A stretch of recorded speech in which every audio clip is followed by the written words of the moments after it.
създадат... Здравейте, добре дошли. Тъй като целта на това събитие е да има жив дебат, който ще бъде предшестван от няколко презентации, които да зададат рамката.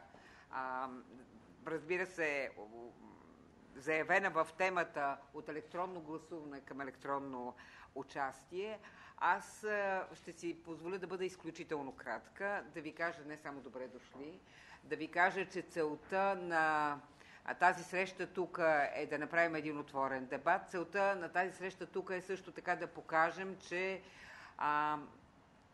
чрез връзка онлайн може активно да дебатираме.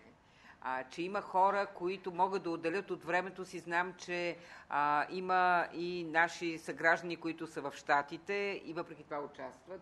Значи, че има хора, които са готови да отделят от своето време, независимо от това къде са по света, за да можем да обсъждаме нещо, което за мен е изключително важно, тъй като наистина бъдещето на комуникациите ще върви през електронните комуникации и се надявам тези връзки да не са само, така да го кажем,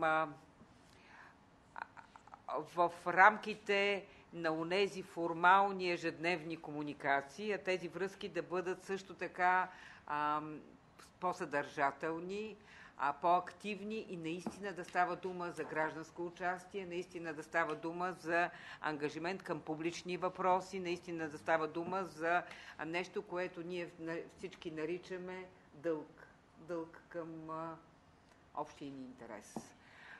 Давам думата на реално погледнато един от инициаторите на проекта, активен участник в него, да представи проекта и съответно да очертае рамките на днешното събитие. Здравейте, Михаил Михайлов се казвам аз. Също ще бъда максимално кратък, за да предам по-нататък на колегите думата с представенията по същество. Целта на събитието е да представим част от изследванията и изводите, до които стигнахме по проекта за рамка за електронен референдум. Искам да използвам повода да благодаря на донорите на проекта. Много накратко, всъщност, представителната демокрация е възникнала във времето, в когато нуждата от по-широко участие в взимане на решения за управление на държавата е била вече необходимост, а пък единствените средства за комуникация и най-бързите транспортни средства са били конете. Естествено, в една голяма държава се е създала необходимостта от това да имаме начин хората да бъдат представлявани, но без да трябва 3-4 дена за взимане на което и да било решение. Това води до формата на представителна демокрация, която имаме днес. Тя е продиктувана от едни условия на времето преди няколко стотин години или пък няколко хиляди, в зависимост от това кога решиме, че е началото й. Много просто казано, днес имаме технологии, които ни позволяват мигновенно да сме свързани. Имаме технически инструменти, с които можем да слушаме гласа на хората, когато искаме. От тук нататък вече е въпрос на политическо решение и политическа воля, доколко наличните технически системи ще бъдат използвани. Това, което представяме с нашия проект, е една идея за, мога да кажа, революционно за това, което е обстановката в България, решаване на въпроса както от юридическа, така и от техническа страна. Друг е въпросът доколко вече политиците могат да имат желание и воля да по някакъв етап и в някакви форми да приемат това, изводите, до което сме стигнали. Благодаря и искам да дам думата на Станимир за една кратка презентация за рамките на промени. Ще имаме две презентации, след това малко време за дискусия и представяне на позициите на партиите и инициативните комитети, след което ще имаме представяне от нашите гости от Швейцария, професор Ридъл, доктор Хени и доктор Бюргер, които също ще ни представят малко, след което следва дискусия, която ще е към края на нашата сесия. Благодаря ви за сега, господин Кискинов.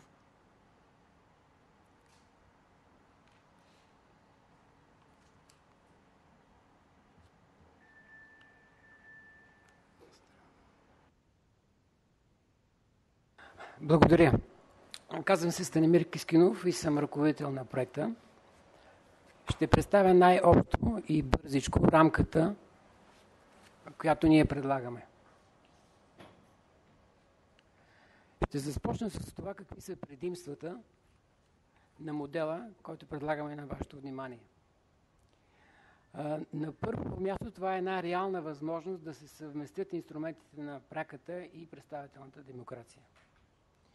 На второ място имаме една пълна прозрачност и проследимост на процеса, както ще имате възможност да се убедите. Третото важно нещо, което предлагаме. Ние предлагаме не само промяната на формата на гласуване, но изобщо на целият модел на организация на такива събития, което ще доведе до това, че те ще започнат да се случват по-често. Не веднъж на десетилетия, както е в момента, не веднъж, а много пъти. На годишна база и така нататък. Другите основни предимства. Това е възможност за масово гласуване на българи зад граница. Може би знаете, че ако погледнем работещите хора в България и извън България, те са горе-долу общо около 50 на 50. Няма точна статистика, но наистина процента е впечатляващ. Така че ако имат възможност и българите за граница да гласуват, това, което бихме имали като резултат, би било съвсем различно. Другата основна таргет група, която би се възползвало от тази възможност, са младите хора, които в момента са някакси страни от политиката. Но ако те имат възможност да дадат гласа си пред екрана на компютъра си вкъщи, предполагаме, че те също биха участвали в политическия живот в много по-голяма степен. Следващата основно предимство, това са ползите от платформата по отношение на вредите от купен и контролиран вод. Няма да говоря по този въпрос, тъй като той ще бъде допълнително разгледан. Следваща голямо предимство, това са минимизиране на обществените разходи. Представете си, какво би било, знаете всички каква е огромна организация за провеждане на един референдум, както го правим в момента, и изобщо и на едни избори с комисии, ангажиране на хора, средства, сгради и така нататък. Когато това стане по електронен вариант, примерно един референдум би бил, да кажем, 10 пъти по-евтин, отколкото е реалният в момента. Какви са предимствата? Това би помогнало на държавните институции да придобият по-голяма кредибилност, т.е. да бъдат припознавани от гражданите, а защо да не кажем дори и обичани. Ползата и обратно. Самите граждани също, че с участието си по този начин ще поемат отговорност за собствената си съдба и ще се повиши тяхната компетентност и чувството за смисъл на участието им в политическия живот. И не на последно място, по този начин наистина ще се осъществи пробив по отношение на електронното правителство в България. Това бяха предимствата и предизвикателствата. Сега, бих искал също така накратко да ви запозная с нововъведенията, които ние предлагаме. Първо, създадената платформа обслужва всички форми. От местната инициатива до националния референдум, включително и Европейската гражданска инициатива. Второ, Централната избирателна комисия администрира 24 часа, 7 дни в седмицата платформата за онлайн гласуване. Ние считаме, че естественият стопанин на тази платформа е наистина Централната избирателна комисия, а след нейното задействане човек ще може да гласува когато си пожелае.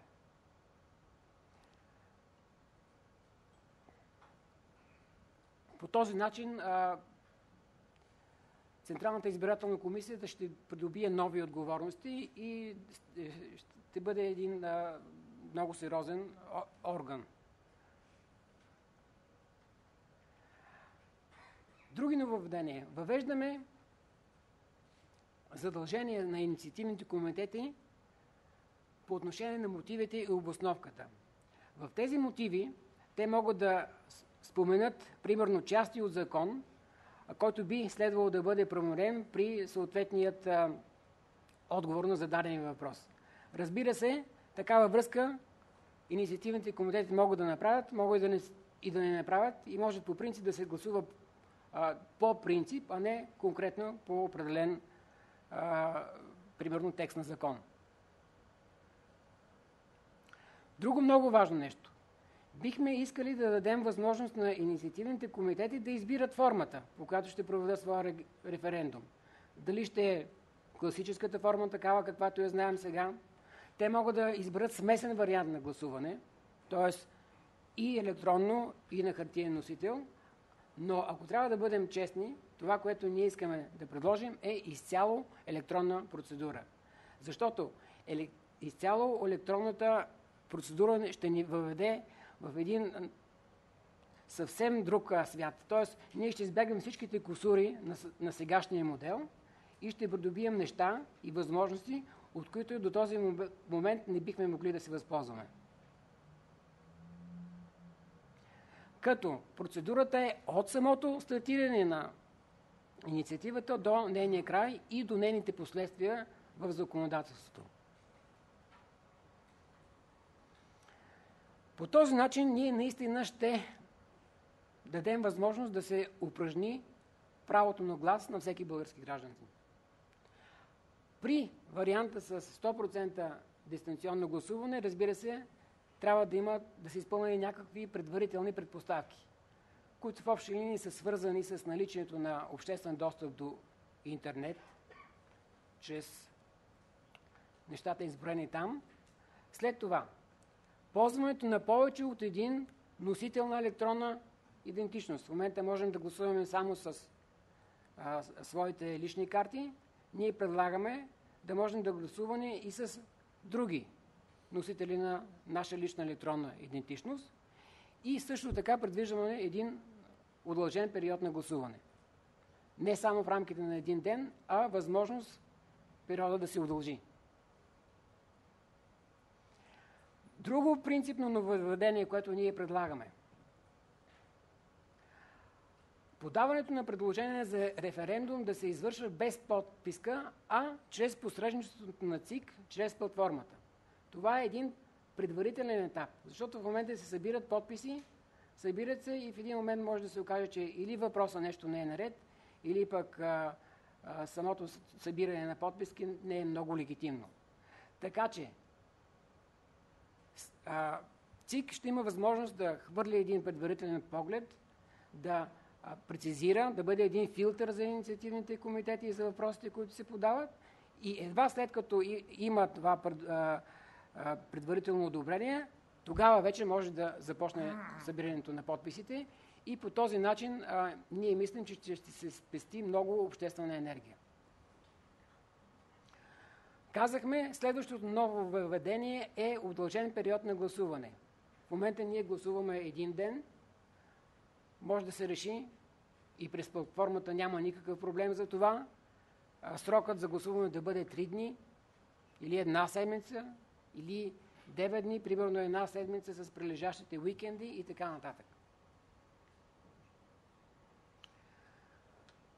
Като част от пакета, който предлагаме, това е въвеждането на многократно гласуване с възможност за промяна на волеизявлението по време на периода за гласуване. Пак се спазва правилото един избирател, един глас, но е валидно само последното упражнено право на глас, т.е. последната употребена електронна бюлетина, която е била генерирана. Това, мислим, ще препятства схемите за купуване или за контролиране на вод. Тъй като се създава възможност, примерно, аз да взема това, което ми дават носителите на агентите за купуване на вод и накрая да си да гласувам по съвест. Тоест, има възможност, има шанс за гласуване по съвест, има шанс за избягване на купения и контролиран вод.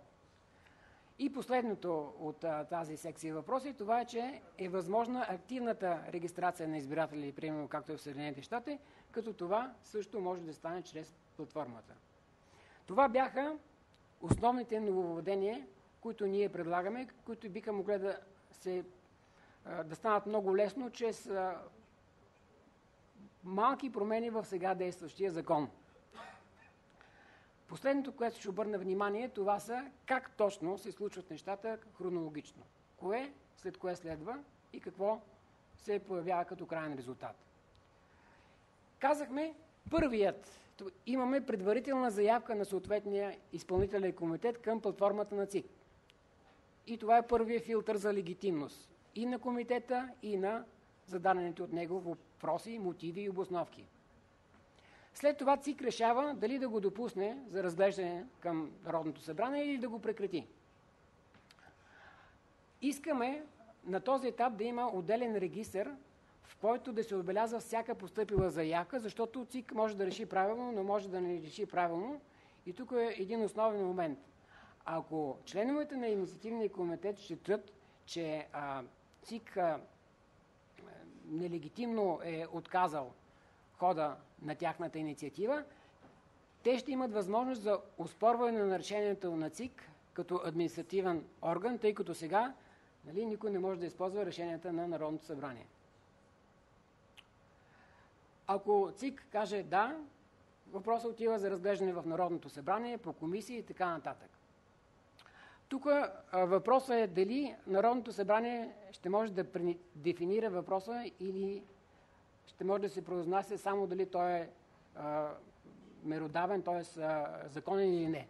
Тук може би можем да попитаме нашите швейцарски колеги как стои при тях въпроса с това дали органа може да предефинира подадения въпрос или не. Когато всичко е наред и се казва да, следва насочване и публикуване на датата на съответния референдум към президента, но и към ЦИК. Какво прави ЦИК? ЦИК създава общо достъпен профил на инициативата и стартира официално процедурата по набиране на подписи. Включително, между другото, и онлайн през самата платформа, като в нея има секции, в които има равни възможности за подаване на информация, както за, така и против. Тоест, примерно, колегите от инициативните комитети не трябва да се чудят как да достигнат до по-големи аудитории, а на самата платформа ще има възможност това да се случи и при това безплатно.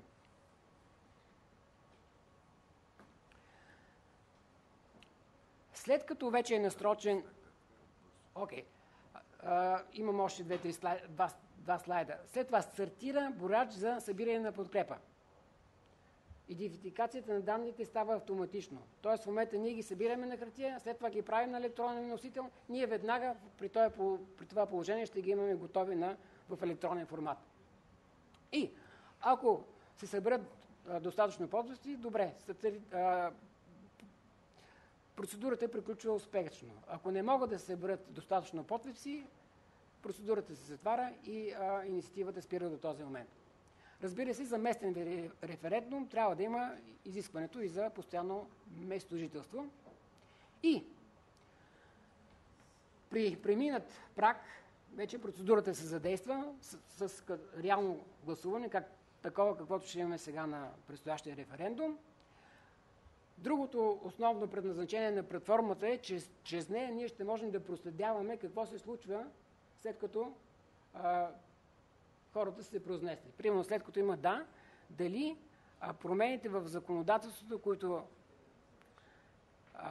следват след съответното да или не са направени или не, и ние наистина чрез платформата ще има възможност за видимост и за това.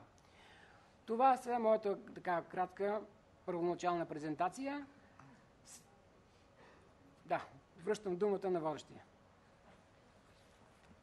Искам да помоля за извинение професор Димитър Матев от междинното звено и да помоля за 2-3 думи от името на представителите на финансиращата организация.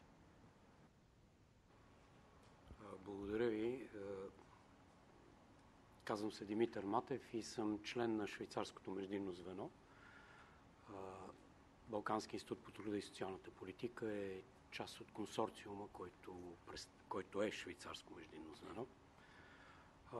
Това, което си бях приготвил да кажа е, че разбира се, когато правиме партньорства с организации, институции от Швейцария.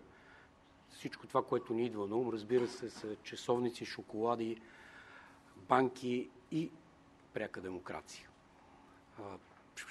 Пряката демокрация в Швейцария е уникално явление. Просто няма друга държава в света и в Европа, която да е така организирана като държава и в която пряката демокрация да има такава почва. Затова беше много интересно, че 20% от проектите, които бяха финансирани в рамките на тематичния фонд партньорство, бяха свързани с приемане, разпространение, изучаване на швейцарския опит в пряката демокрация. Разбира се, като българин не мога да не се потупаме в гърдите, и България е една от етнообразуващите ни групи. Някога е имала много широка пряка демокрация. Това е славянското вече, но, както каза един от изказващите се преди мене, това е било преди няколко хиляди години. Така че тепърва ще откриваме пряката демокрация като такава. Хубаво е, че този проект, който всъщност дава един инструмент за упражняване на пряката демокрация, той не е, как да кажа, не е научна разработка или теоретична разработка за това как се осъществява пряката демокрация, по-скоро един инструмент. Хубаво е, че един от проектите беше за това, т.е. в рамките на тези 6 проекта, които имаме, 5 или 6 проекта, които имаме, всъщност представяме най-различни варианти, включително и инструмент. И би било много хубаво, разбира се, сега да се чуе това, което и госпожа Коларова призова. Дискусията, готови ли сме, има ли тя почва у нас, няма ли, ако сме почти готови, какво още трябва да се направи, за да станем готови. Благодаря. Благодаря ви, професор Матев. Ще дам думата съвсем за кратко, наистина концентрирано изложение на господин Любо Благоев и след това почваме първата част с изказванията, след което отново швейцарските ни колеги ще дадат тяхната гледна точка и после ще продължим и с по-свободната дискусия. Дами и господа, гости от Швейцария, радвам се, че мога да ви представя разработената по проекта технология за електронно гласуване, със съдействие на лабораторията по електронно управление към Академия на науките. Накратко, общо представяне на технологията, тя е проста и лесна за практикуване. Надявам се, че ще успея да я представя по един разбираем начин, за да се получи по-добра, така да се каже, обратна връзка от аудиторията. Принципите са дадени най-общо на дъската. Първият принцип. Гласува се както с средства на информационните и комуникационни технологии, така и с хартиената бюлетина, т.е. гарантиране плавен преход от съществуващия начин на организация на гласуването към бъдещия, да речем изцяло в електронна форма, което не е ясно кога ще се случи, имам предвид пълно доминиране на електронното гласуване.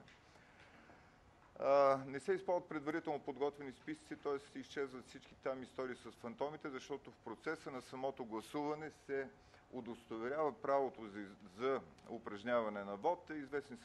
Известна е правната рамка, която дава право или отнема правото да се гласува на дадени избори. Технологията за електронно гласуване гарантира анонимността на подадения вод, независимо от начина на гласуване, с електронни средства или с хартиена бюлетина. След това се надявам да бъда достатъчно ясен, когато ще се опитам да го покажа, обясня това. Сега, хубавото е, че независимо от начина, по който упражнем вота, регистрацията на резултата, самите регистрирани вотове и средата, в която те се съхраняват, обработват, проверяват и така нататък, цялото това нещо е в една и съща форма. Самата регистрация в електронна форма, която дава възможност за проверки, анализи и всичко това, което бихме желали да имаме като една пълна картина на едни честно проведени избори. Така. 3 начина на гласуване. Дистанционно електронно гласуване. Това е за категорията хора, които имат компютърни умения и които имат компютърните средства, за да упражнят вота си изцяло по електронен път, от която точка на земното кълбо желаят, по което време на денонощието в рамките на един разтегнат интервал от време, както колегата Кискинов поясни, че този тип гласуване позволява да се гласува по-дълъг интервал от време. Защо? Защото става само с електронни средства. Втория начин. присъствено електронно гласуване. Това е за категорията хора, които имат компютърна грамотност, но не разполагат със съответните средства. Компютър, интернет свързаност и така нататък. И третият начин за гласуване е за хора, които и не притежават компютърни умения, и нямат компютърни средства, за да упражнят вота си в другите форми на електронно гласуване. Как изглежда дистанционното електронно гласуване? Както казах преди малко, гласуващите използват изцяло техни средства, за да достигнат до ресурсите, централизираните ресурси за упражняване, броене, съхраняване на вота и така нататък. Те имат грижата да упражнят тайната на своя вод. Казвам в шеговита форма, ако искат, могат да гласуват с фенерче под одялото, това си е техна работа. Отговорността си е техна. Времето, нали, казахме, че може да е разтегнато. Така. И тук има нещо много важно. Имаме различни видове вод за местни органи на властта, референдуми и така нататък и така нататък. Това нещо, системата, т.е. технологията дава възможност автоматично да се настройва за конкретния човек, гласуващ в зависимост от това, коя процедура по гласуване е избрал. Що ми го взехте? Добре, имаме го на хартия, да не губим време. Така, да. Съгласен. Така. И, забележете, този процес на дистанционно електронно гласуване веднага се отива под управлението, контрола, менажиране и така нататък на Централната избирателна комисия. Извод. Всички хора, които ще гласуват дистанционно по електронен път, нямат нужда от сегашните секционни избирателни комисии и ако приемем, че това са половината от избирателите, половината избирателни комисии заедно с поддръжката им, разглеждане като цялостен процес, отпада. Минаваме на следващия слайд, който е присъствено електронно гласуване. Така. Сега. Благодаря. О, добре, ще го имам предвид. Ето с тези стрелкички. Добре. Така. Гласуващите използват ресурсите за присъствено електронно гласуване с помощта на ИКТ средствата в защитената среда на тъмната стая. Защо? Защото самата процедура по гласуването, самият процес на гласуването е близък до хартиения и човек трябва да си скрие решението в момента, в който го въвежда в системата. Естествено, вече трябва да имаме местен орган, който да управлява нещата и условно той е наречен комисия КПЕГ, комисия по присъствено електронно гласуване, за да правим разлика, че това не е същата комисия, която е в момента секционна избирателна комисия. Нейната работа е много по-проста. Тъй като отново имаме адаптиране по електронен път, човек като влезе в тъмната стаичка, там всичко е приготвено, в зависимост от това какъв вод ще упражнява, в кой избирателен район и така нататък, да може да избира това, което му е позволено. Естествено, броя и пунктовете за присъствено електронно гласуване резко ще намалеят. Времето за гласуване се случва ограничено. Защо? Защото имаме ангажиране на обществени средства под форма на помещение, хора в комисията, тъмни стаи и така нататък. Я да видим дали ще оцела. Да. Гласуване с хартиена бюлетина. Не се различава от сегашния начин на гласуване, поне като организация. Отново имаме стая, помещение, в него има тъмна стая, имаме комисия от хора, само ги няма ония големи списъци, там където са генерирани от ЕСГРАОН и дискутирани на широко на тема фантоми и други странни участници в изборния процес. Само да помоля мъничко по-бързичко, детайлите да ги оставим за после по време на дискусията. Да. Така. Има хартиени бюлетини, хартиените бюлетини посочват, т.е. съдържанието им дава информация за какво ще се гласува в тази комисия, в тази избирателна секция.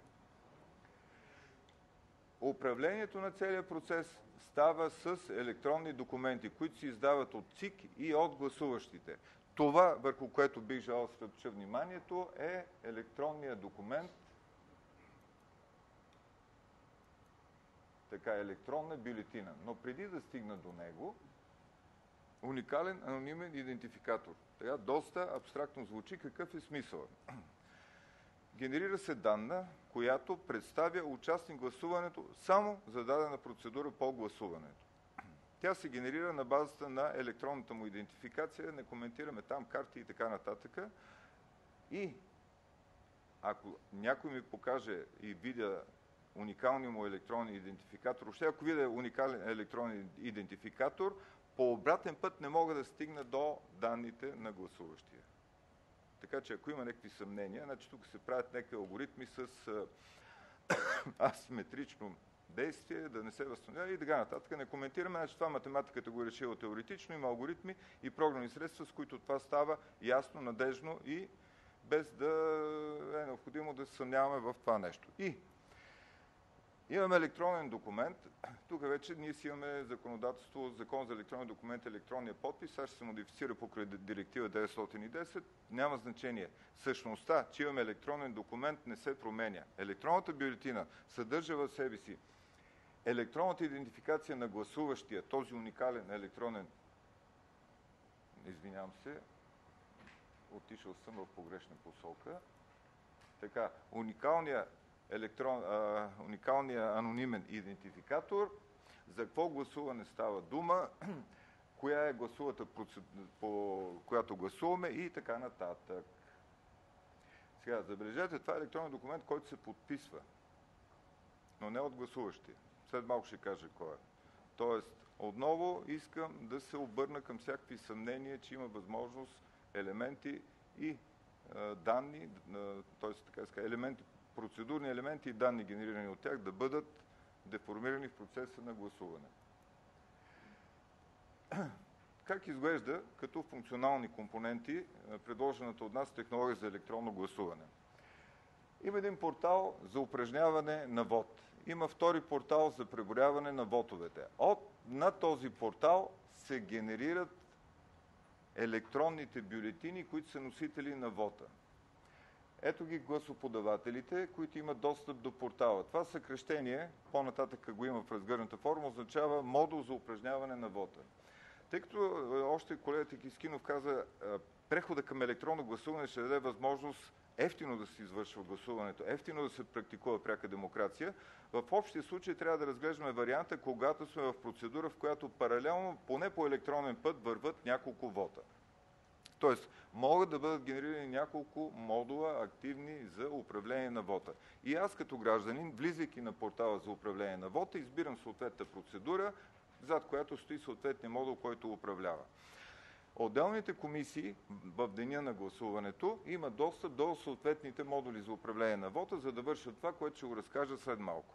Един важен външен участник, орган за електронна идентификация. В момента предстои приемане на закон, който ще посочи точно този орган, какви права и задължения има, каква е връзката.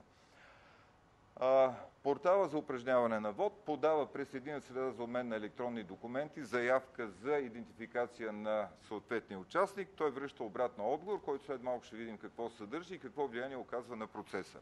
В момента, в който се генерира бюлетината, тя отива в портала за преброяване на вотовете. Тук нарочно е разкъсана връзката и е въведен специален пренос на данни, за да може да се гарантира, че в хранилището на вече упражнените вотове няма да може да се влиза лесно, че то е защитено и може да бъде архивирано и след време отново да бъде проверено какво се е случило в резултат на гласуването. Така, това малко или повече го казах. А сега как изглежда самото гласуване? Дистанционно електронно гласуване. Гласуващият влиза в портала за упражнение на вота, той му дава възможност да види какви процедури за гласуване в момента текат. Т.е. той трябва да избере модула, той избира процедурата, но тук е написано модул за управление, упражняване на вота. В този момент системата му иска, като избере даден тип гласуването, да се идентифицира и той с електронна карта, в зависимост от това какъв е носителя, подава своя белег за електронна идентификация. Развива се процеса, при който портала се обръща към националния орган за електронна идентификация, той му връща съответната информация, която съдържа в себе си единния граждански номер, т.е. разпознате човека, все едно, както имаме при хартията, е посочен точно в листинга кое е човечето, което гласува в момента. На гласуващия му се отваря една електронна форма, той там клика разни квадратчета, с които посочва гласувам за този, гласувам за онзи, преференциален вод, всичко това, което го имаме в момента като практика и което може би като състав на данните едва ли ще се промени за бъдеще, в резултат на което той подава командата гласувам. Модула за упражняване на вота подписва електронната бюлетина, изпраща я на другия портал, където тя ще стои след време да бъде преброена, изтрива я, нали? Но отразява, че кой си извършил гласуването. Така, същото нещо... Още 2 минутки. Същото нещо се извършва и при присъственото електронно гласуване, само че там човек отива при комисията, подава си носител за електронна идентичност, комисията му стартира от негово име електронната форма, която обаче е в тъмната стаичка, той влиза в тъмната стаичка и там попълва бюлетината, натиска гласувам, също се разиграва. Появява се нов подписан електронен документ, електронна бюлетина в портала за преброяване на вотове, която е същата като тази за дистанционно гласуване, само някъде е посочено, че гласуването е от присъствен тип. И минаваме на хартиеното гласуване. Тук нещата са малко по-специфични, защото трябва да направим преход от хартията към електронното гласуване. Отново човек влиза в стаята, подава си примерно личната карта от новия тип, която е носител на белега за електронна идентичност, обращение към ЕСГРАОН, потвърждение, че лицето има право да упражни своя вод, при което се стартира процедура по отбелязване, че има пусната хартиена бюлетина. Лицето влиза, избира хартиената бюлетина, там попълва, каквото е необходимо, пуска я в урната, спускане в урната се отбелязва от комисията, че е извършено гласуване без да се знае каква бюлетина е пусната. Забележете, в случая не се попълва електронния документ, само се съхранява една празна бюлетина на място, защото имаме следващ етап при хартиеното гласуване и то е приключване на гласуване с хартиена бюлетина. Изтекло е времето, разрешеното време за гласуване, комисията по гласуване с хартиена бюлетина какво прави? Отваря урната, взима една хартиена бюлетина, на екрана на хората от комисията е излязла празна електронна форма, гледат хартията, попълват във формата, все едно от името на гласуващия, гласувам, това нещо заминава. Забележете, въобще не е необходимо да е ясно кой е подал хартията, коя електронна форма изляза, защото и двете са анонимни. Хартията е анонимна, тъй като не носи белег кой е попълнил, електронната форма е анонимна, тъй като се удостоверява с уникалния анонимен идентификатор. Едното на хартия, друго в електронна форма. Системата подава толкова форми за попълване, колкото са гласували, би трябвало да има и толкова хартиени бюлетини. Ако има някаква разлика, за законови средства се решава как да се реши подобен казус. Ясно е, че той е решим и не би спънал процедурата по гласуване. Естествено, системата следи момента, в който са попълнени всичките, са пренесени на информацията от хартията в електронен вид, приключва работа на комисията, тя нищо друго не може да прави. Така, току-що го разказах по време на гласуването. Така, портала за преброяване на вотовете. Забележете, портала за преброяване на вотовете непрекъснато получава електронни бюлетини, които са готови за броене. Т.е. те са подписани. Ами той веднага ще ни дава колко са гласували в момента. И всички тия, значи ще вземем хляба на социологическите агенции, всички тия екзит полови и така нататък, те стават безсмислени, защото, дето се казва, на екрана на телефона си човек може да вижда колко реално са гласували до този момент, изключая тия, които са гласували хартиено. Така. На два етапа става приключване на работата. В даден момент е възможно, преди да започне броенето на хартиените бюлетини, то е ясно до този момент колко са упражнили вота си дистанционно и присъствено. Тогава може да се даде също резултата от гласуването, тъй като това е вече въпрос доколко е възможно да има фалшификация. В този момент започват работа... Може ли да изпратиме този материал и да минеме към следващата точка? Наистина времето напредва. Добре, както решите, медиатора сте вие. Ако имаш нещо накрая, което искаш да добавиш за заключение. Накрая искам да отправя нещо като... Сега тук са протоколите, човек може да се запознае. Така, вие ги имате и при вас.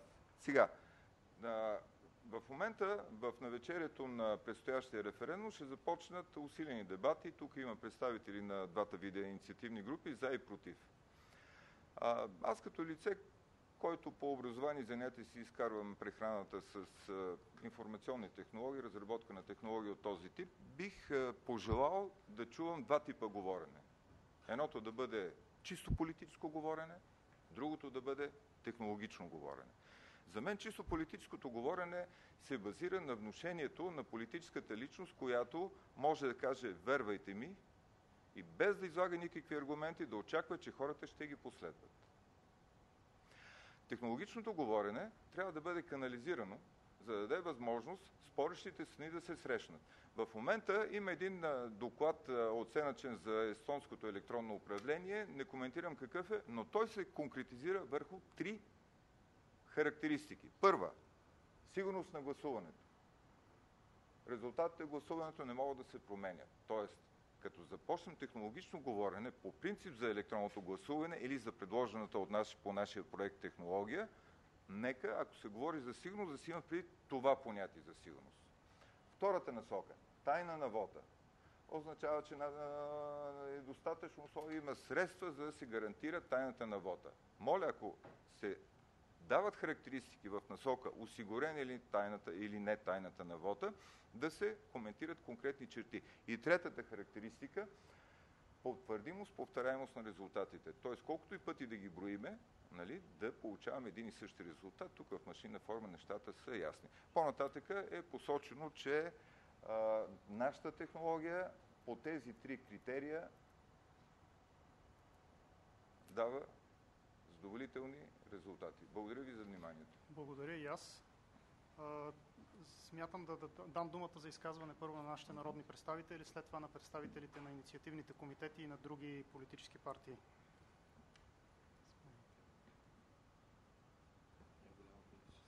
Благодаря ви. Аз ще започна отзад напред. В смисъл това, с което завършихте, ми се струва, че с това трябваше да започнете.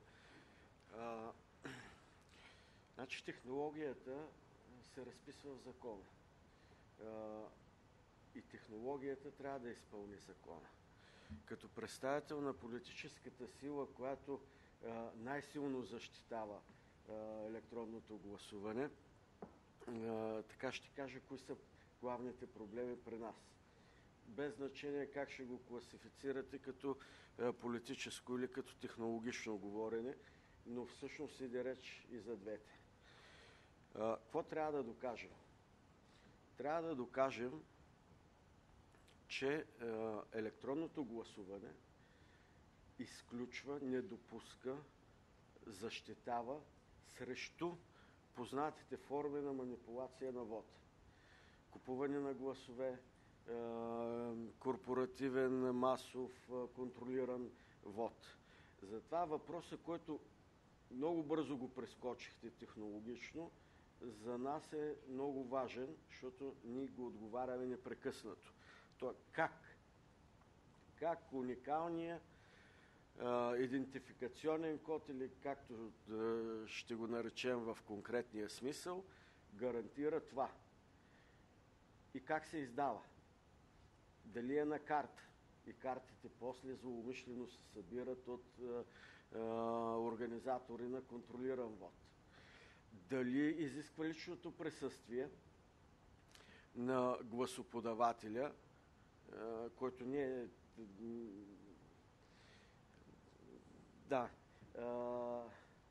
на граждани на гласоподавател в изборната администрация. Какво получава там? Пак възможностите са карта, съдържаща специфичния код, математически генериран по специален и неповторим начин и така нататък. Но как?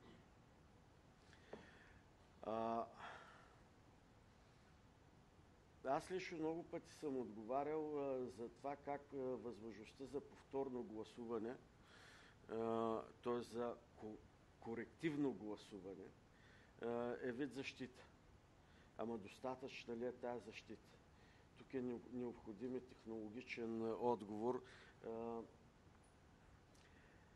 както на този, който ще направи заданието за изработване на тази система, така и на проектанта, изпълнителя на въпросната система. За да убедим хората, гражданите в нашата теза, особено сега, ние трябва да докажем това. И пак ще се върна към финала на вашия сайт. Трябва да имаме ясни отговори на въпросите. Гаранции, обезпечение, защита срещу манипулации. Благодаря ви. Изказванията първо и след това ще продължим. Благодаря. Четин Казак от Движението за права и свободи. Аз първо искам да благодаря на организаторите за този интересен форум, тази кръгла маса по толкова актуалния въпрос, свързан с въвеждането на електронно гласуване, оттам и на електронно гражданско участие. За никого не е, мисля, спорно и ние от Движението за права и свободи категорично сме съгласни, че това е бъдещето. Електронното, разширяването на електронните форми на участие, на вземане на решения, на участие на гражданите в обществения живот, в икономиката дори, е нещо, което е неизбежно, неминуемо и то цели именно да улесни всички тези процеси. Ето защо ние гласувахме за този трети от групата, от трите въпроса, предложени на обсъждане в Народното събрание за предстоящия референдум, и го подкрепихме с ясното съзнание, че трябва да има българските граждани да могат да се произнесат, и ние не се съмняваме в отговора, че мнозинството ще подкрепят така или иначе въвеждането на електронно гласуване. Но трудното идва след това. И аз отчитам с удовлетвореност факта, че толкова сериозни и специалисти, наши, чуждестранни от Швейцария, експерти, неправителствени организации са се заели с нелеката задача да дадат именно убедителни отговори на поставените от колегата Данаил Кирилов, а и от самите нас въпроси. Електронно гласуване, да, но при условие, че то гарантира някои основни принципи, устои на демократичният изборен процес. Тайната на вота. Първо. Второ, свободното волеизявление на избирателя. Свободното волеизявление. И третото, честността на вота, т.е. на крайния резултат от вота. Коректността на крайния резултат.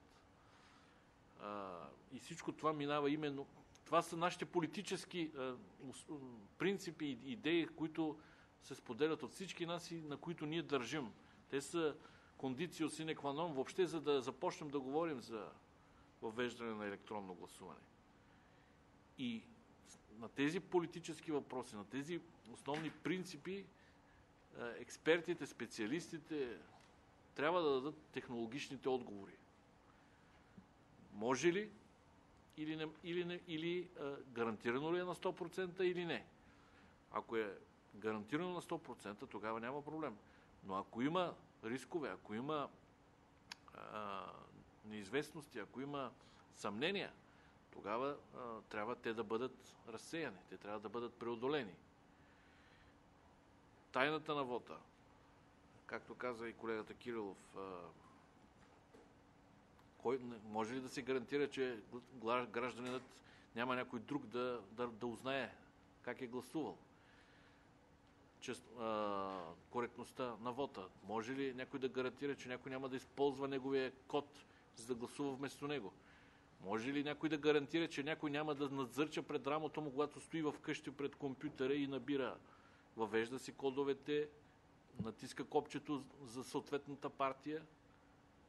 Кой ще гарантира това, че някой зад гърба му няма да следи това? При неприсъственото гласуване, това е въпрос, който се поставя. След това коректността на резултатите.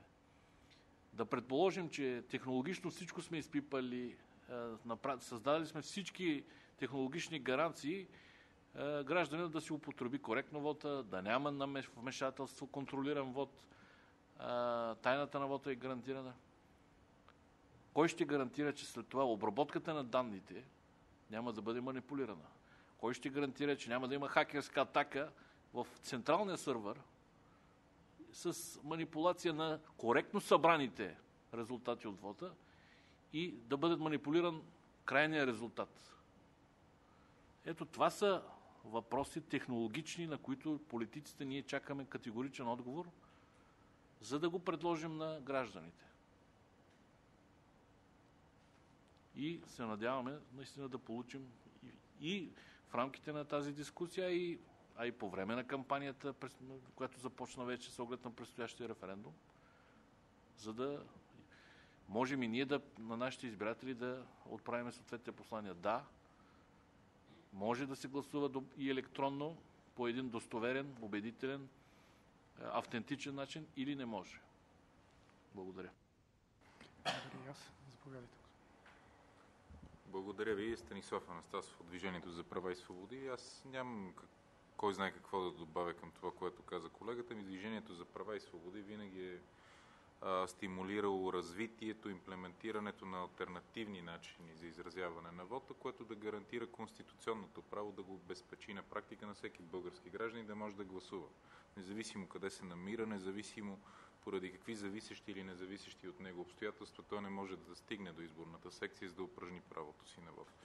Разбира се, тъй като се разбрахме ние да говорим политически, основно на техническото говорене да го оставим на експертите, разбира се, всички тези мерки нямат смисъл, ако ние въвеждаме рестриктивно законодателство, което по някакъв начин ограничава гражданите да упражняват правото си на вот, както сега ще стане на местните избори, с принципа на уседналост, който все още е заложен. Така че каква полза от това, че имаме начини да изразяваме вота си, ако нямаме право да го изразяваме?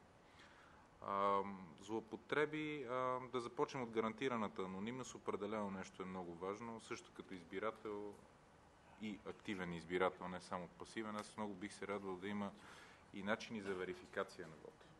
Вече говорихме, че процеса на гласуване и табулацията на резултатите са неразривно свързани, затова е важно и за всеки избирател да е сигурен, когато говорим за дистанционно електронно гласуване, той да бъде сигурен поне как системата е отчела вота. Това е нещо, което е важно. Да не бъде просто едностранна комуникацията и предполагам, че това ще бъде техническо предизвикателство на експертите, може би ще намерят отговор. А колкото за възможните злоупотреби, които постоянно дискутираме, колеги, за съжаление, много хубави решения, попаднали в българска културна среда, се изкривяват. Това е неминуемо, това вече е роля и на нас като политически партии, и на вас като гражданско общество, инициативни комитети да контролираме този процес, така че той да не дава много дефекти. Уви, като народен представител, избран от Видинския район, станах свидетел дори на опоручаване на инициативни комитети. Естествено, те не са около тази маса, но с изненада научих вчера от един репортер, след това си направих труда да проверя малко, че половината от инициативните комитети, свързани с референдума, са регистрирани точно във Видин. Много интересно, предвид факта, че във Видин има много ниска степен на достъп до интернет и традиционното конвенционално гласуване е с доста ниска активност. Интересно защо има толкова поддръжници. Нали? Много лесно да си намерим отговора, че става дума за злоупотреба с референдума. Да, за регистриране на застъпници, може би. Можете сами да проверите. Ще видите кой стои за тези инициативни комитети. Аз лично нямам интерес от тях. Може да си направите сами проверка. Уви, това е част на процеса, но пак ви казвам, тук е ролята на взаимодействието на гражданското общество с политическите партии, така че да ограничим до минимум тези злоупотреби. Това е. Другото е отговор на професионалистите и на тези, които ще се занимават с техническата реализация.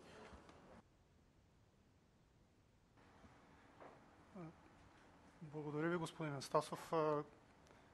Предполагам, че Мариана ще се включи малко по-късно. Ще продължим от лявата страна на масата. В момента сме на етапа в който чуваме мненията на народните представители, инициативните комитети и другите политически партии относно електронното гласуване. Може и сега. Добре, заповядайте. Добър ден! Искам да благодаря на инициаторите и на президентството за това, че са домакини на днешната среща. Наистина за нас, като политическа формация АБВ, е много важно електронното гласуване да стане реалност. Не е тайна за никой, че ние подкрепяхме и трите въпроса, както президентът ги беше предложил и формулирал. И още веднъж ще изразя разочарование, че в Народното събрание не се постигна консенсус да бъдат утвърдени и другите два въпроса за мажоритарното гласуване и за задължителното гласуване, като нашата формация подкрепяше мажоритарното гласуване, го разбираше като въвеждане на смесена избирателна система от немски тип, но адаптирана към българските условия, защото считаме, че ако се проведе референдума така както ще се проведе, той няма да бъде пълен и няма да постигне необходимите мерки и цели, които си поставяше гражданското общество, което инициира този референдум, но както и да е, реалност е това, което се случи. Аз от името на моята политическа формация веднага след провеждането на изборите ще внеса отново законопроекта, който бях предложила и преди отхвърлянето му в зала, за сваляне на прага на референдумите. Ще мислим дали ще бъде отново 40% или по-нисък. Ще предложим и вариант за регламентиране и легитимиране на гражданската инициатива.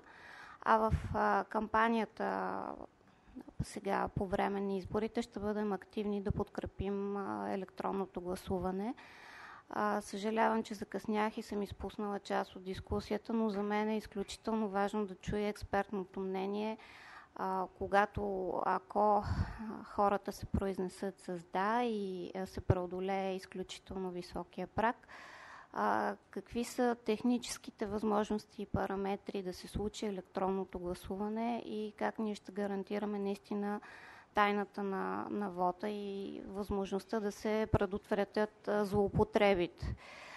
Защото всъщност това е, което служи като контрааргумент на противниците на електронното гласуване. Моето мнение е, че този, който е склонен да продаде гласа си, го прави независимо дали гласуването е по електронен път или нормално, но все пак е много важно да се чуят експертните и дори техническите аргументи, как може да се гарантира тайната и честността на вота. Така че ще помоля експертния състав да се включи. Благодаря, това е за сега. По-късно отново бих се включила в дискусията. Благодаря ви.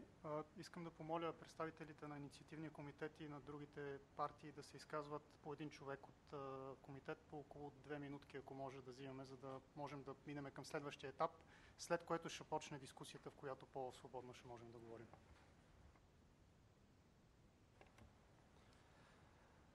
Добър ден. Бих искал аз също да благодаря на президентството, че вдига завесата около референдума, тъй като на гражданското общество точно така ни изглежда, че политическите групи се обединяват около да или не седмица-две преди самия референдум. Тоест аз съм благодарен за това, че имаме възможност да обясним защо този референдум е важен. Целите на самия референдум също са изключително важни и те са всъщност първата стъпка към една пряка демокрация. Ние сме обединени под мотото "Защото сме едно" и сме граждански инициативен комитет, председателстван от Мануела Малеева, с позиция "да" на този референдум. Причината да сме с позиция "да" е, че България много отдавна не е на 3 морета, ами е на 5 океана и 7 континента. Съвършено адекватно е петата държава с най-добра интернет инфраструктура да говори за електронно гласуване. Съвършено адекватно е държавата, в която всеки ден се раждат все по-добри инженери и програмисти, да мисли за създаването на подобна среда. Накратко да представя нашия комитет. Ние сме 42 човека в най-различни части на света, обединени около тази идея, с много различни профили. Нашия комитет вижда възможността всички тези 1 700 000 български граждани, които са зад граница, да могат да упражнят реалното си право на вод, когато става дума за бъдещето на тяхната държава. А когато имаме една демографска криза, с която трудно се борим, е много добре да мислим за всички тези българи, които всъщност могат да донесат много стойност на това общество. Като говорим за контролиран вод и всички тези трудности, които явно са възможни и се случват в досега съществуващите методи за гласуване, нека не забравяме, че в нашата държава имаме и контролни механизми. Имаме ДАНС, имаме прокуратура, които функциониращи не биха допуснали каквито и да е изкривявания на вота на българските граждани. Тоест, ние не изхождаме от позицията в България сме и тук нещата са така, а изхождаме от позицията какво можем да направим и как, за да не допуснем каквато и да е манипулация. Защо започнах с целите на референдума? Много от тук присъстващите вероятно ще дадат примери с други държави, къде има успешни опити, къде не за електронно гласуване. Не смятам, че трябва да преследваме най-добрия пример, който е в света. Ние имаме много добри предпоставки да създадем примера за света. Също така, изключително позитивно настроен съм от гледна точка на това как виждам в момента политическите сили да показват воля да докарат този референдум до един много успешен край. Това е посланието, което нашия комитет има. Благодаря ви. Ще го гласуват. Можеше да няма нужда от този референдум, ако бяха си проявили малко по... Тъй като живеем в настоящето, няма как да коментираме дали е можело да се случи, щеше да е отлично. Фактите са, че благодарение на това, че не се случи, се раждат гражданските инициативни комитети. С гордост заявявам, че referendum2015.bg е страницата, на която може да видите как един изключително здрав инициативен комитет събира подписите, показва ги и имаме и много адекватен клип, с който всъщност ви поканваме да гласувате с да. Благодаря ви. Само ще помоля да се представяте също като говорите. Аз съм Искрен Кръстев и съм част от инициативния комитет Гласувай без граници. Благодаря. Благодаря. Здравейте. Казвам се Емил Георгиев от политическа партия ДЕОС, които имаме регистрация в информационно-разяснителната кампания за предстоящия референдум с позиция за. Ние подкрепяме електронното гласуване, ние подкрепяме електронизацията на всички процедури в държавата, които могат да бъдат подложени на електронизация, без да изключваме възможността на така наречената многоканалност, т.е. всички процедури, всички възможности за волеизявление и в този смисъл и на гласоподаването да се извършват и по досега традиционните канали. Защо позицията ни е за? Много просто. Електронното гласуване е по-лесно, по-удобно, по-бързо, по-пестеливо, най-малкото в средносрочен план. То създава, разбира се, и повече възможности, огромни възможности, не само пред нашите съграждани, които са избрали да живеят извън България, а и онези, които живеят в България в условията на вътрешна миграция или по една или друга причина не променят адресните си регистрации, което много често ги поставя в изключително неудобната ситуация да гласоподават народните си места, които често пък са много далече от там, където те са избрали да живеят. По отношение на нашите съграждани, живеещи в чужбина, трябва много ясно да заявим, че това са хората, които година след година внасят в българската икономика над 2 милиарда лева. Това са данните, които ни дава статистиката и е напълно възможно те да могат да участват в процеса на формиране на политически решения на равна нога с онези, които са тук. Втората причина, поради която ние подкрепяме електронното гласуване, е защото сме убедени, че то ще бъде решаващо по отношение на изграждането на още по-висока и успешна компютърна грамотност. А това е изключително необходимо, защото ние живеем в 21 век, който е ерата на информационното общество и който е обусловен от икономиката на знанието. Ние имаме добри предпоставки в тази сфера и тях трябва да доизградим. Това е просто една допълнителна стъпка. На трето място, това електронното гласуване, както и електронното управление и електронизацията, за която споменах преди малко, ще бъде от изключителна полза за добре развиващата се българска индустрия в сферата на информационно и комуникационните технологии. Там сме много добри, можем да станем още по-добри. Това е перфектната симбиоза между управленско решение и развитие в сферата на икономиката. По отношение на забележките, които бяха изтъкнати неколкократно, опасения за купен вод, за тайна на вота, която може да бъде нарушена, вижте, нека не се заблуждаваме, нищо от това това не е нещо, което не се случва и в момента. Не само, че имахме свидетелства за прозрачни бюлетини, за разнасяния в чували, хора, които си оставят личните карти директно на комисията гласоподава от тяхно име, попълва и така нататък. Моля ви, не дайте да говорите така, сякаш в момента ние се намираме в ситуацията, в която всичко онова, от което се опасявате, е гарантирано и че електронното гласуване, видите ли, ще дойде тук и ще промени нещата превратно. Това просто не е истина. Който иска да си продаде гласа, ще го направи. Феномена на продаването на гласове е типичен феномен за държави, които са завладяни от мафията, в които липсва адекватно и нормално правоприлагане. Така че отговорът на въпроса как ще се опазим от евентуалните опасности е много ясен, с добро и адекватно правоприлагане, защото правоприлагането е онова, което действа превентивно и което ще накара желаящите да купят вод или да опоръчат своя, да се замислят поне няколко пъти дали да го направят. Ние в момента имаме правила, много, но те не се спазват. Припомням скандала от 2013 година във Варна, където започна успешно разследване и при смяната на правителствения екип какво се случи? Шефа на областната дирекция на полицията бе уволнен, разследването отиде на кино и така. С тези средства, с тези възможности сме до тук. Отговорът е добро правоприлагане и като цяло създаване на среда и възможности за много по-широко упражняване на гласа. Благодаря ви. Благодаря аз. Заповядайте. Мариан Карагьозов, юрист, в момента съм докторант. Бих искал да изтъкна няколко аргумента. Аз така не съм член на някои от инициативните комитети. В момента в две държави може да се каже, че се прави този експеримент с електронното гласуване. Това са Швейцария и Естония.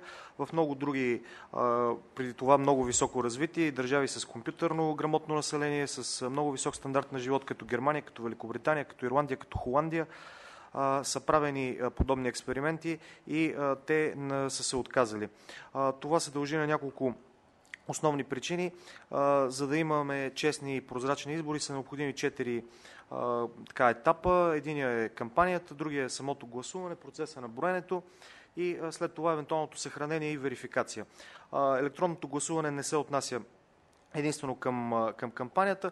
По останалите 3 точки то е доста уязвимо като технология. И по отношение на гласуването, и по отношение на отчитането на резултатите. Ако се изтрива връзката между гласоподавателя и подадения вод, това означава, че в последствие не може да се направи допълнителен преглед, за да се верифицират резултатите. Ако пък такава връзка се запази, това означава, че вода може да се проследи. При хартиените бюлетини това не е така. На следващото място трябва да отбележим, че съществуват както частни, така и държавни киберармии. Нека да изредим само няколко примера. Израел, Китай, Иран, почти всички от великите сили. Имаме доста изследвания, както от САЩ, на математичката Бет Кларксън, един екип от 2 души, Франсуа Шокет и Джеймс Джаксън, които показват проблеми в американското електронно гласуване. Екип на Мичиганския университет и други независими експерти пък буквално разгромиха естонското. така че няма да се повиши доверието към партиите, към политическата система, чрез технически или някакви организационни мерки. Доверието към партийната система, това си ви го каже всеки политолог първи курс, става чрез действията на партиите, чрез политиките, които... Извинете, господин Карагьозов, само да ви помоля да приключите, така или иначе не сте представител на инициативен комитет и нямате право да правите агитация в момента. Добре. Благодаря ви. Ще ви помоля по-нататък да се представяте и от името на кой комитет или партия говорите.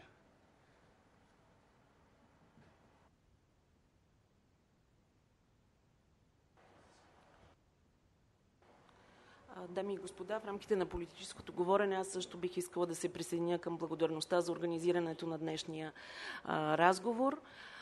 Казвам се Жаклин Толева и съм председател на политическа партия Български демократически форум. И ще последвам така призива на лектора преди малко, че политиците трябва да говорят политически. Ще кажа само наистина вярвайте, дами и господа. Вярвайте не в нас политиците, вярвайте на себе си, на силата на собствения си вод. Вярвайте на статута на граждани на България, защото история се прави от взаимодействието между държавника, между управлението и между гражданското общество, между народа. И ако се огледаме тук в тази зала, в този храм на държавността, ще видим, че абсолютно всички картини, които са в залата, съдържат точно тези два елемента – държавника и народа. А електронното гласуване е това, което дава повече и повече и повече възможност на гражданството, на народа, на гражданина, на човека, на индивида да се чувства съпричастен и властен в овластяването в същото време на държавата. Така че аргументи има много за електронното гласуване, аргументи има много за отговора да, който Български демократически форум подкрепя, а технологиите са да ги оставим наистина на експертите. Благодаря. Благодаря и вас. Има ли други желащи да изкажат? Здравейте, казвам се Ярослав Маринов и съм председател на инициативен комитет с позиция против електронното гласуване. Накратко трябва да съглася, че в един момент тази система би била удобна за целия свят, но не мисля, че това е днес. Ако електронното гласуване бъде въведено, тайната на вота ще бъде директно елиминирана. Ще бъдат позволени множество манипулации и света говори за това. Това, че, както стана ясно малко по-рано, много малка част от света използва електронно гласуване. Благодаря. Благодаря и аз.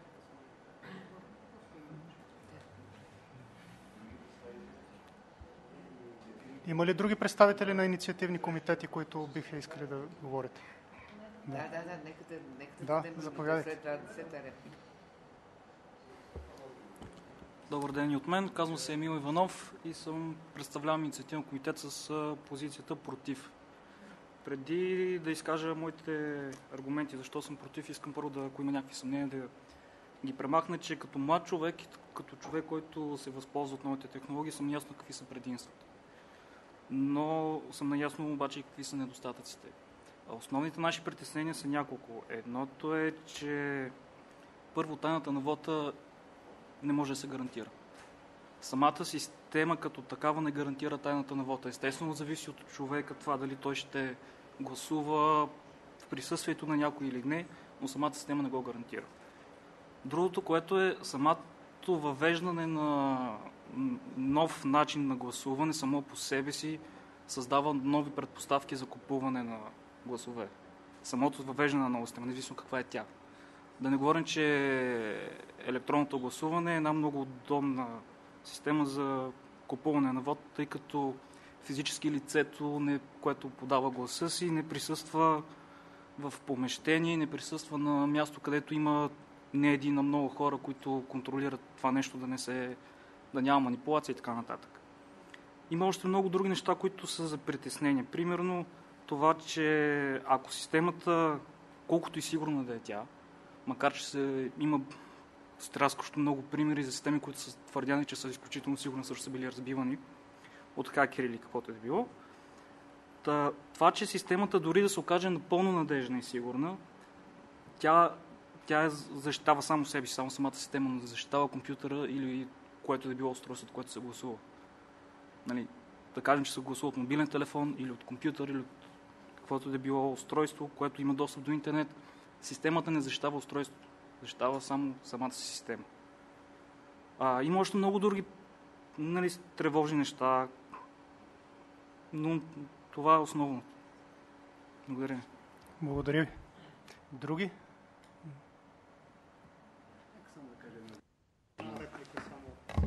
Една реплика просто искам да направя. Аз се казвам Антонио Деларе.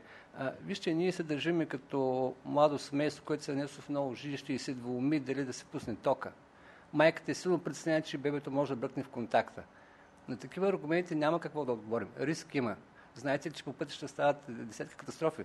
Но всички вие сте пристигнали днес тук с автомобилите си. Не ви ли беше страх да пътувате в автомобил, при положение, че има толкова много катастрофи? Рискът да ви прави някой електронния глас е по-малко, да иска да ви блъсне някой на пешеходна пътека. С позволение бих искал да... Да.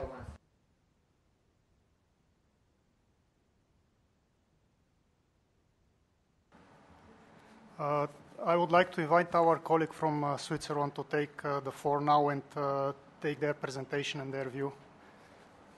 Thank you. Дами и господа, първоначално искам да ви благодаря за поканата на тази кръглата маса. Името ми е Жером Брукър, аз съм тук с професор Райнхард Ридл и Ролф Хенни. Ние тримата сме от Берн университет по приложни науки. Работим по темата на и правителство и електронно гласуване. Много кратко ще говоря не за шоколади за банки, но за пряка демокрация в Швейцария. Опитвам се да ви задам няколко отговори на няколко от въпроси, които са въздали в дискусията и после ще се радваме да ви отговорим на други въпроси в дискусия или след това. Ако може презентация.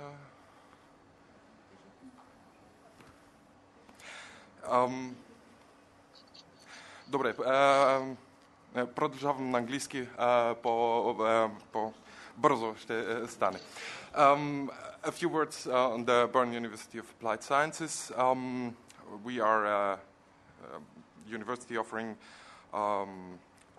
training in education in 7 different departments. We come from the business school and from the engineering school, and we are very interested in exchanging our ideas on e-voting, sharing some of our Swiss experience with e-voting. As has been told, Switzerland is one of the 2 countries that does e-voting now for a long period. So as we are the leading expert in Switzerland on the 2 aspects, I hope this will contribute somehow to the understanding of the problem, even though understanding the context in which these experiences have been made is very important. So добре.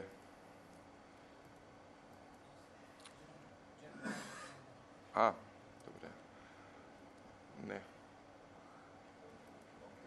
Така. So, our role as a university bridging between knowledge and into practice in the industry is what we are aiming to do from a very general point of view, and bridging between country experiences is what we can do specifically here. So a few words on direct democracy and voting in Switzerland. One of the questions has been how is the referendum question defined. We have some Wikipedia knowledge about the Swiss direct democracy. We have 3 forms of democratic instruments which can lead to a popular vote. One is a popular initiative. You have to collect 100,000 signatures in a given time frame. And here the initiative committee proposes a constitutional amendment. So you have at least a defined question by the initiative committee. And hard to read, but if you see the paper ballot, this is exactly the question which is presented to the sovereign. Do you accept the constitutional change on the given subject? So every constitutional change in Switzerland needs to be approved by the sovereign. This can happen in a compulsory referendum if the parliament has is proposing a change to the constitution, then it's brought up to a vote. In addition to that, you can oppose any law proposal decided by parliament by collecting 50,000 signatures, and this brings up the law proposal for a vote. Here, the 50,000 signatures equal about 1% of the electorate. Okay, if we go into figures, so 1% of the electorate is not a very high barrier. We have an increased number of popular initiatives coming up. This leads to a high practice in voting. 3 to 4 times a year, Swiss population is asked to decide on, I would say, 1 to 4 national issues. In addition to that, cantonal or communal issues are also brought up for a vote. Average turnout last year has been slightly over 50%. So. According to Bulgarian referendum standards, it would be hard to make decisions. This is the average turnout. It really depends on the echo a certain law proposal has, changes significantly. On the voting system as it is now. The voting material is sent to the voters 3 to 4 weeks before the vote, and it can be returned by mail, which is done nowadays in a great majority of the cases. So in the discussions with the Bulgarian project team, we have identified this difference between Bulgaria and Switzerland. Coercion or group voting or other forms of influencing the voting process are not perceived as a major problem in Switzerland. Maybe one of the explanations to that is the picture on the right. It's hard to see. This is the traditional way of reaching decisions, which is done in a few cantons, still done by meeting once a year on the main square here in Glarus and voting by raising your hand. So here you don't have the issue of secrecy of vote. This is just not given. But this is the traditional form done in a few cantons. Most of the proposals on national level are, all the proposals on national level are, of course, decided by voting. Okay, one of the questions we have identified before in the discussions with the Bulgarian partner is how is decision-making supported? Something which is maybe special to Switzerland is that the government is providing you with official information on a proposal. This has been done for about 40 years. It's a compilation of the exact law proposal, an impact assessment in a short form, and the positions against and for the proposal. Surveys show that this official this official information material is used by a very high number of the voters. It's at least surveys indicate that this is the most influential voting material. It's what the voters declare, at least.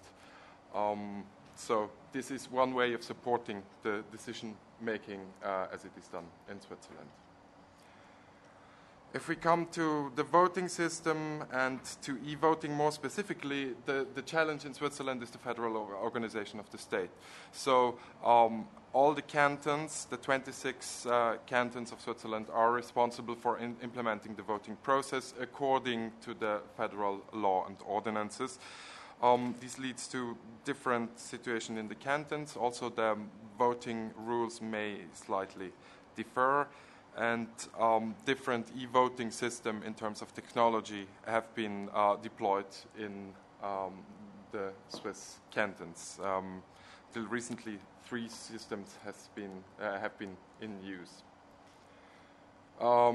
This maybe leads to the fact that we are coming here as expert in e-voting, but actually we haven't ever participated in actual e-voting on a live system, since the canton I'm living in, the canton of Bern, isn't offering this possibility to citizens living in Switzerland, only to Swiss people living abroad. So if we look at the whole process, and this is maybe a question which is interesting to reflect on, Switzerland has been advancing e-voting. In the upcoming election in 3 weeks, about 130,000 citizens will be offered the possibility to vote electronically. But if we look at the whole process, I have explained that the initial phase of the voting process is signature collecting, and to do this in an electronic way has been given a lower priority. I would name 2 main reasons for that. One is the challenge, how you implement it, but the more important reason is that implementing electronic signature collection has an unknown impact on the system, on the political system. It's hard to predict, or the basic assumption would be if electronic signature collection makes the process easier, we will have a growing number of popular initiatives and votes, which will slow down and make the whole political process more complex. So this is the basic situation. If we go into e-voting, why and how does Switzerland e-voting? In Switzerland, e-voting has been implemented very diligently, step by step, since 2002, in order to make some experiences and to implement it in a secure way, by having also the support of the politicians and the trust in the system by the population. What are the main benefits?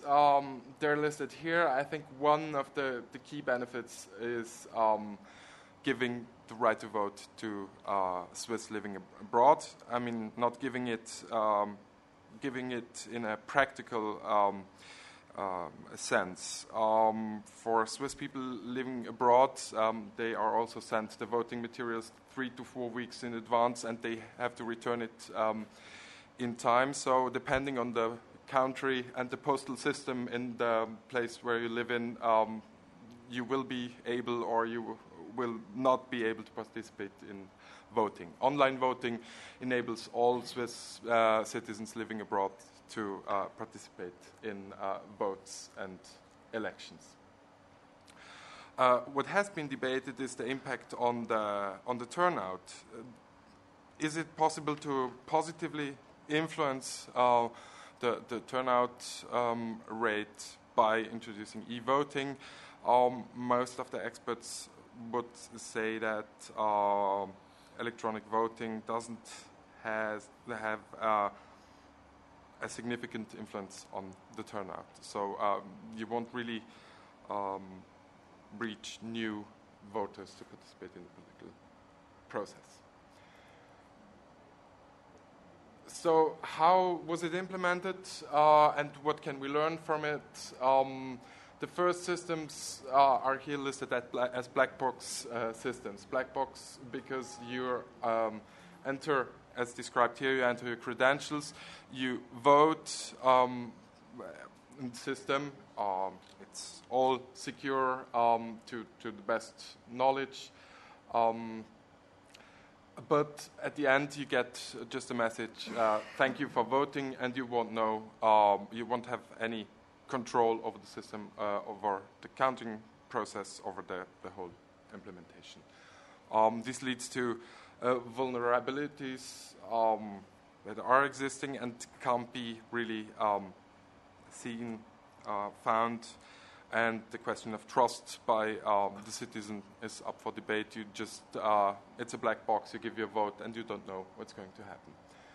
From last year on, new legal ordinance asks for verifiability of the system as a prerequisite to go on with the implementation of e-voting. This is implemented in 2 steps. We have reached the first step now, that voters receive with their voting, with the credentials to enter in the voting system, they get verification code. So at least I will have, when I give my vote, I get back the verification code from the system, and I can compare the verification code I get from the system with control codes I've received by mail. So I will have the certainty that my vote is correctly registered in the system. From there, we aim to reach a second step, the universal verifiability, which is a great challenge because on the one hand, I will have as voter or as further organizations the possibility to verify the whole registering of vote and counting and have a great transparency on the system and the counting and the registration of votes. But at the same time, of course, one of the key prerequisites some of you have mentioned, voters' privacy, secrecy of vote has to be respected all the time. This is done by implementing cryptographic elements which allow to get return codes without disclosing or to identify votes by the voter without disclosing his choice to the other users. So if I quickly summarize these experiences, e-voting without verifiability is a no-go. We have seen, and you have begun to enumerate the vulnerabilities in the voting system, which have been tracked. Verifiability, full verifiability, gives at least a transparency on the how the system is working. But research, also from my colleague Professor Henny, shows some solutions to the problem, how to implement this, but it's not yet done with the 2 steps of verifiability in practice. It really requires expert knowledge we can also provide. Transparency is one of the keywords that has been also mentioned. It's one key to success to really have transparency of the system, how it is working. This is currently not yet implemented in Switzerland. At least one system has the strategic intention to create the full transparency of their code, but both of the systems currently working in Switzerland don't really comply to this principle of transparency. So I hope this is insightful to what was possible to achieve in this short time. We're happy to answer more of your questions. Благодаря. Вашите колеги ще продължат или да почваме с дискусията и ще се включат с... You will continue or you will participate during the discussion? Okay. Добре, значи предлагам, значи сега ще започнем дискусията. Аз ще си позволя да направя много кратко обобщение от това, което чухме като мнение, за да систематизирам и да се опитам да я запаля тая дискусия. И ще помоля колегите, които са дистанционно онлайн, да започнат те, тъй като до сега само гледаха и слушаха.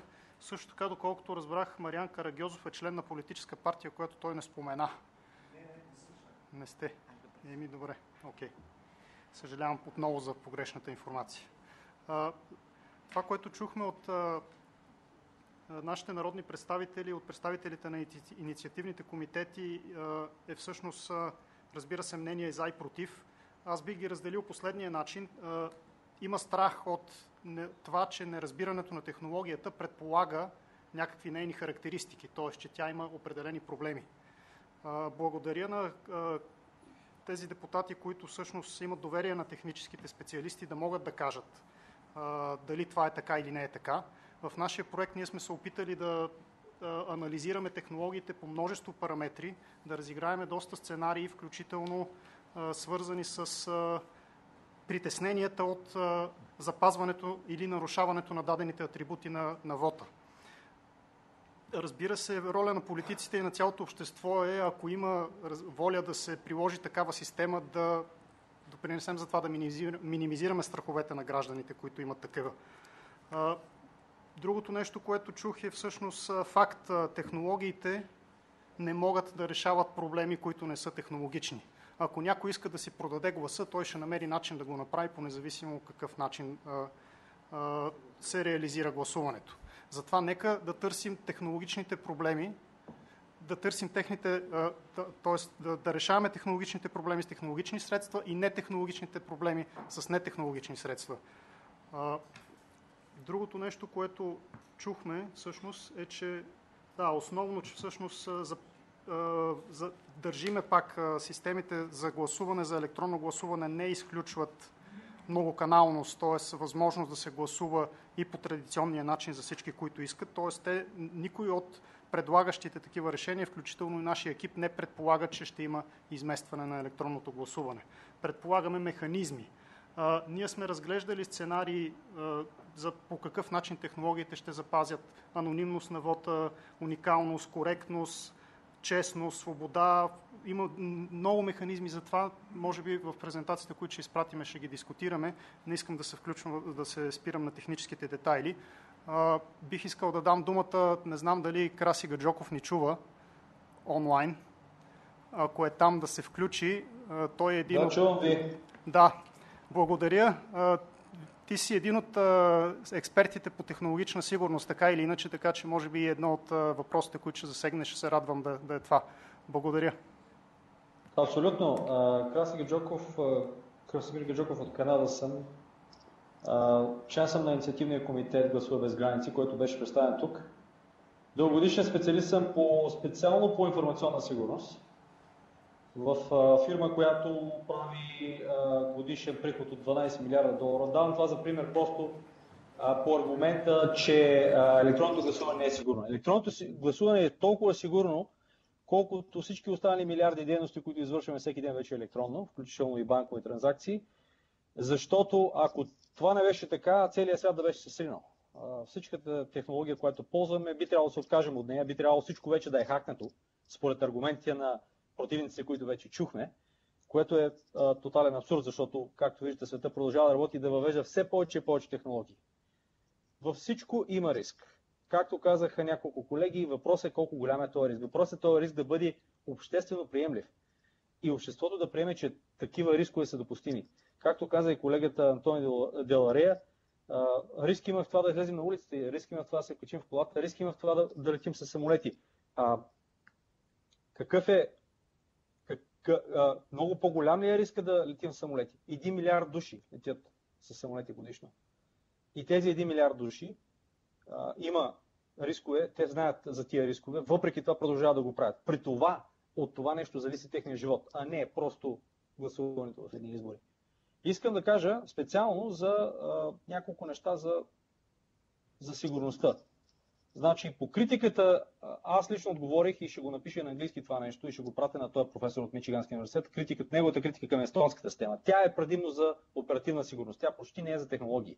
Технологиите са достатъчно изпипани, той го казва това нещо в неговата презентация. Оперативната сигурност е спазването, наличието на процедури и спазването на тия процедури. Там има място за много подобрение, което може да бъде направено. Това е едно от нещата, които искам да кажа. Другото нещо, което е много важно, много технологии не са използвани в естонската система. Аз съм ги изброил, направих една публикация на моя блог, тя стана известна и в други медии. Има десетки технологии, които аз проучих и естонската система за гласуване не ги използва. Не знам дали швейцарската ги използва. Това са защити за различни видове атаки от интернет, разделяне на мрежи. Някой спомена, мисля, че беше някой от депутатите, сървърът. Какво ще кажете за няколко стотин сървъра? Няколко стотин сървъра много по-трудно могат да бъдат атакувани, много по-трудно могат да бъдат свалени и могат да бъдат разпределени гласовете там. Но най-голямото нещо, което между другото навлиза в последно време и не го чух никъде споменато, е възможността всъщност всеки глас, който е подаден и който е криптиран, т.е. никой не може да го види и е разделен от това кой е човека, който гласува за него. Тия неща са гарантирани технически, отдавна са известни не само теоретически, ами се прилагат всеки ден в милиони отново транзакции, милиарди транзакции.